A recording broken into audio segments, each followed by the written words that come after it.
Alors, mes chers amis, pour ce troisième cours de cette semaine, et en cette veille de Shabbat à quelques heures, on est très très tôt dans la journée déjà de vendredi, on est à 4 heures du matin, vendredi matin.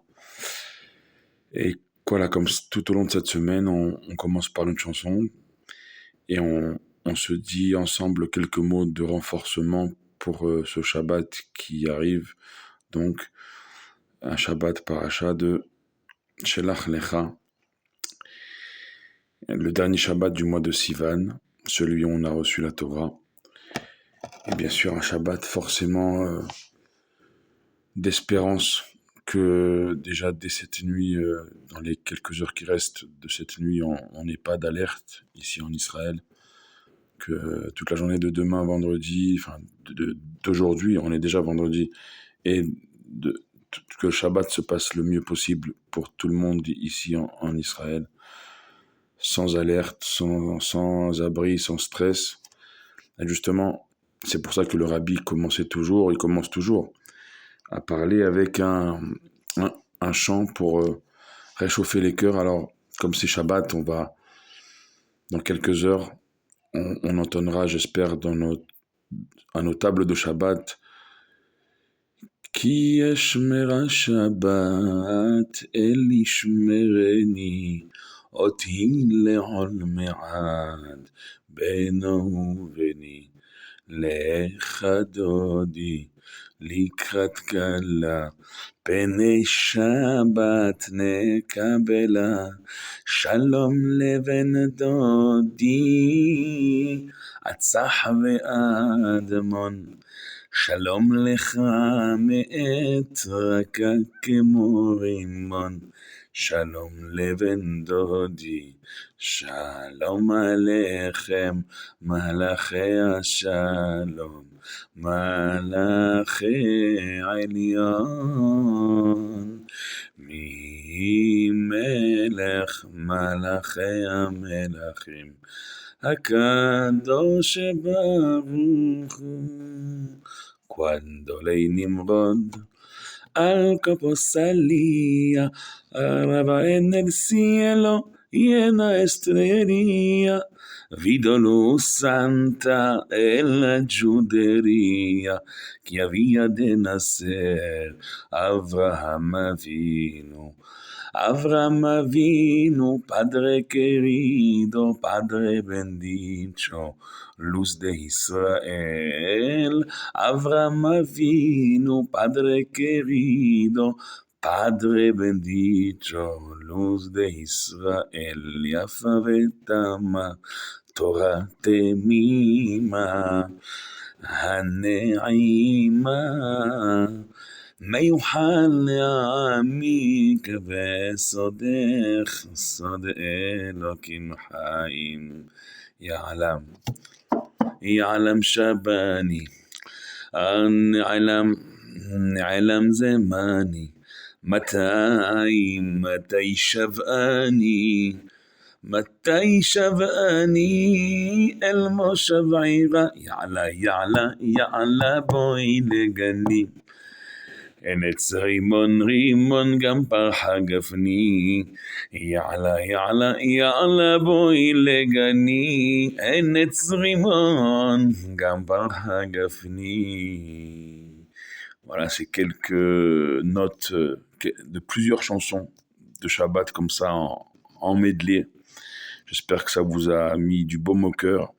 Et pour ce qui est des mots de renforcement, de vous dire que ça fait une semaine maintenant, depuis jeudi soir dernier, qu'on est sous les alertes, sous les missiles, dans les abris, avec cette semaine qui se termine avec malheureusement des morts, des blessés, des immeubles touchés, un hôpital à Beersheva dans la journée d'hier jeudi matin.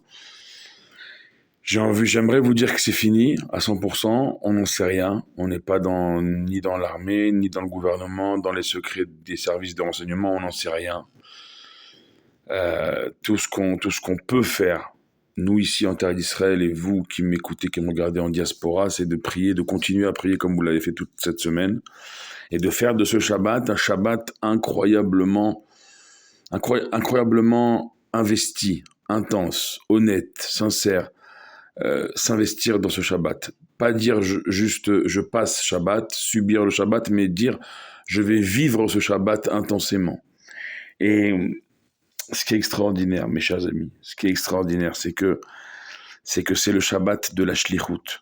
Shelach lecha. Dieu il dit à Moïse, à Moshe Rabbeinu, envoie pour toi des explorateurs explorer la terre d'Israël. Alors on sait malheureusement les conséquences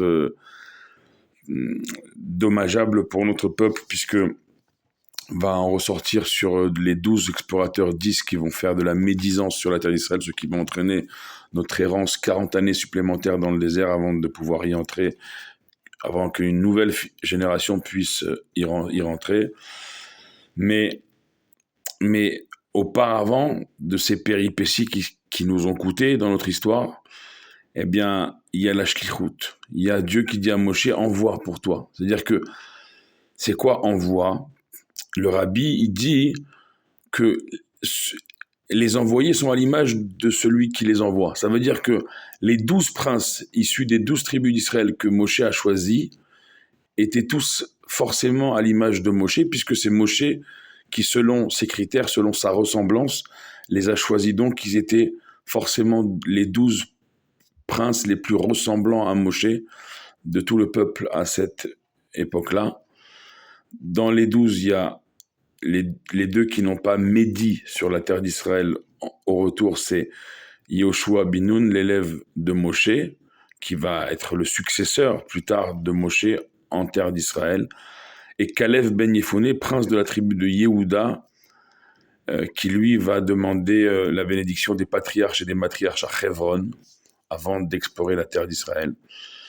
Et donc, par la bénédiction de son maître Moshe, Yehoshua, prince de la tribu d'Éphraïm, l'un des fils de Yosef, et Kalev ben Yefouné, par sa demande de bénédiction à nos ancêtres, eh bien, ils ont été protégés. Ça veut dire que quand on demande une bénédiction, c'est pas ringard, c'est pas démodé, au contraire, c'est un bouclier supplémentaire sur nos têtes, et Dieu sait aujourd'hui combien notre peuple tout entier a besoin de boucliers de protection. Donc n'hésitez pas à vous faire bénir ce Shabbat et vous-même à bénir les gens. Bénir, ça peut être un mot gentil, un sourire, dire à un autre juif, à une autre juive, lui dire « sois béni », Chazak ou Baruch, qui veut dire « sois fort et sois béni ».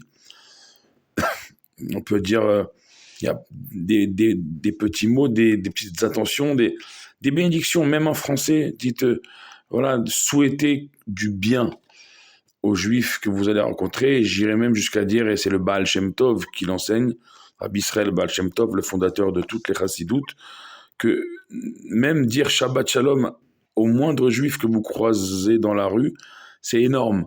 Parce que vous lui souhaitez que sa semaine soit à l'image du Shabbat, qui est dans le Lecha Dodi, le Mekor Abracha, la source de la bénédiction. Et vous lui souhaitez qu'il ait dans sa semaine du Shalom, de la paix. Combien aussi on a besoin, notre peuple et tout un chacun, chaque juif et chaque juive a besoin de paix en ce moment. Donc vous voyez que dans la simple évocation d'un Shabbat Shalom, ce Shabbat, d'un Baruch Hashem, d'un Chazak ou Baruch, de ces mots-là, ou même en français, de bénir les gens, de souhaiter aux gens des bonnes choses, comme Yehoshua et Kalev, ça les a protégés de la médisance, eh bien, ça nous protégera nous aussi du mal. Demandez des bénédictions à nos rabbins, à vos rabbins, à nos maîtres. Bénissez les gens, souhaitez-leur des bonnes choses. Et Dieu, il dit, quand vous souriez à mes enfants, je vous souris à vous. On a besoin que Dieu il sourie à son peuple plus que jamais en ces moments-là. Et encore une fois, le rabbi, il a ce mot extraordinaire de dire, concernant la shlichut, comme Moshe Rabbeinu, chaque juif et chaque juive, le rabbi dit, c'est mon envoyé personnel. Et donc, si Moshe, il a choisi 12 princes à son image, et que le rabbi, à notre génération, il nous dit à chacun d'entre nous que nous sommes son envoyé personnel, Ça veut dire que toute la génération, par les mots du Rabbi, est l'envoyé du Rabbi, et donc, comme pour Moshe, à l'image du Moshe de notre génération, à l'image du Rabbi. Et qu'on a tous en nous, c'est cette force que le Rabbi l'a donnée à toute notre génération, d'être son envoyé, d'être l'envoyé du Moshe de notre génération, l'envoyé du Rabbi. Et donc, sachez qu'on a tous ces forces-là en nous. Ne pas vous dire, bon, c'est sûr que ça fait une semaine et qu'on ne sait pas où on va et que c'est moralement fatigant et même physiquement fatigant. Mais dans quelques heures, c'est Shabbat. Shabbat, c'est Me'en Olam Haba. C'est un avant-goût du monde futur. C'est un avant-goût. C'est quoi le monde futur? Des temps messianiques. C'est un avant-goût de notre délivrance Shabbat.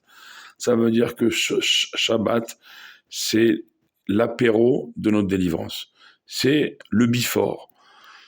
Faisons le before comme il se doit. Un Shabbat Lachem, un Shabbat vraiment pour Dieu. On s'investit on n'a rien d'autre à faire Shabbat que de prier, de faire des bénédictions sur les aliments qu'on mange, les belles tables de Shabbat, les beaux repas de Shabbat, de chanter les chants de Shabbat, d'étudier, de lire des psaumes, de lire des brochures de Torah. La Sidra de la semaine en France, en Israël ici, on a aussi la paracha de la semaine traduite en français. Rajouter un mot Torah. C'est quoi rajouter un mot Torah? C'est rajouter, comme nous enseignent les maîtres de la Chassidoute, Me'at Or Docher Bechocher. Rajouter cette petite lumière qui va combiner à toutes les autres petites lumières du peuple juif, repousser la grande obscurité de nos ennemis. C'est ce que je nous souhaite. Qu'on soit des lumières, qu'on soit bienveillants les uns envers les autres, bénissant les uns et les autres et demandant la bracha, demandant la bénédiction, et d'être pleinement convaincu que nous sommes Netzach Israël lo yeshaker, c'est le prophète Samuel qui le dit au roi Saül. Il dit l'éternité du peuple d'Israël ne se démentira jamais. On est là et on y restera. Et on vit sûrement les derniers instants en exil et les premiers instants de délivrance, on les vit. Des générations entières avant nous ont rêvé de vivre ces moments-là. Et nous, on est en train de les vivre. Et ce Shabbat, on doit faire de ce Shabbat l'apéro, la pièce. Je veux dire que ce Shabbat, ça doit être la porte vers notre délivrance.